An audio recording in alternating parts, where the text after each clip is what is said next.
ஆண்டவரும் இரட்சகருமாகிய இயேசு கிறிஸ்துவின் நாமத்தினால் உங்கள் யாவருக்கும் அன்பின் வாழ்த்துக்கள்.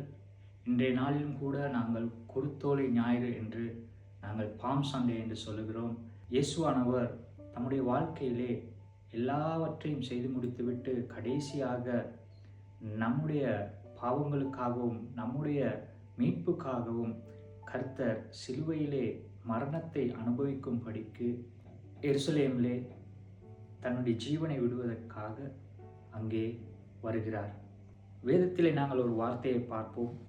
இடுக்கமான வாசல் வழியாய் உட்பிரவேசியுங்கள், கேட்டுக்கு போகிற வாசல் விரிவும் வழி விசாலவுமாய் இருக்கிறது, அதன் வழியாய் பிரவேசிக்கிறவர்கள் அநேகர். ஜீவனுக்கு போகிற வாசல் இடுக்கமும் வழி நெருக்கமுமாய் இருக்கிறது, அதை கண்டுபிடிக்கிறவர்கள் சிலர். இயேசு சொல்லுகிறார், நானே வழியும் சத்தியமும் ஜீவனுமாய் இருக்கிறேன் என்று. ஆகவே நாங்கள் அந்த ஜீவனை பெற்றுக்கொள்வதற்கு, அதாவது இயேசுவை பெற்றுக்கொள்வதற்கு அவரே வழியாயும் இருக்கிறார் என்று சொல்லியிருக்கிறார்.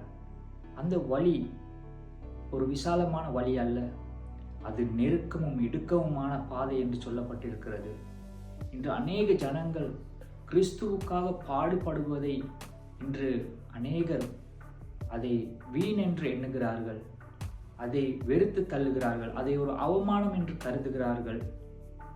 செழிப்பின் உபதேசங்களும் பொய்யான சமாதானத்துக்கு ஏதுவான உபதேசங்களும் இன்று உலகிலே பல வகையிலே மேலோங்கி நிற்கின்றது. பிரியமானவர்களே, இந்த இடுக்கமான வாசல், கிறிஸ்துவுக்காக மரண பரியந்தம் ஜீவனை விடுவதற்கும் ஆயத்தமாய் இருக்கிற உபதேசங்கள் இன்று குறைந்து அந்த இடுக்கமான பாதையிலே ஜனங்களை நடத்தி செல்வதற்கு இன்று தவறான போதனைகள், தவறான வழிகாட்டுதல்கள், ஆரோக்கியம் என்ற பெயரிலே பொய்யான ஒரு வழிநடத்தல்கள் அநேக இடங்களில் சென்று கொண்டிருக்கிறது. விழித்துக் கொள்ளுங்கள். நீங்கள் ஜீவனை அடைய வேண்டுமென்றால், நீங்கள் ஜீவனை காண வேண்டுமென்றால் அந்த நெருக்கத்தின் பாதையிலே, அந்த இடுக்கமான பாதையிலே நீங்கள் கடந்து செல்ல வேண்டும், நாம் கடந்து செல்ல வேண்டும்.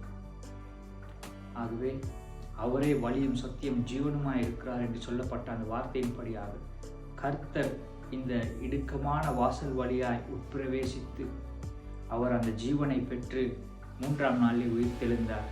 கர்த்தருடைய மரண பாடுகள் எப்படியா இருக்கிறதோ அது போலவே எங்களுடைய வாழ்க்கையிலே என்ன பாடுகள், உபத்திரவங்கள் என்னதான் நேர்ந்தாலும் கர்த்தர் ஒரு வார்த்தையை சொன்னார்.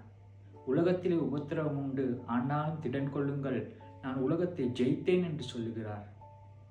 ஆகவே மரண பரியந்தம் வரை கிறிஸ்துவின் நிமித்தம் வருகிற பாடுகளுக்காக ஒருபோதும் பயப்பட வேண்டும்.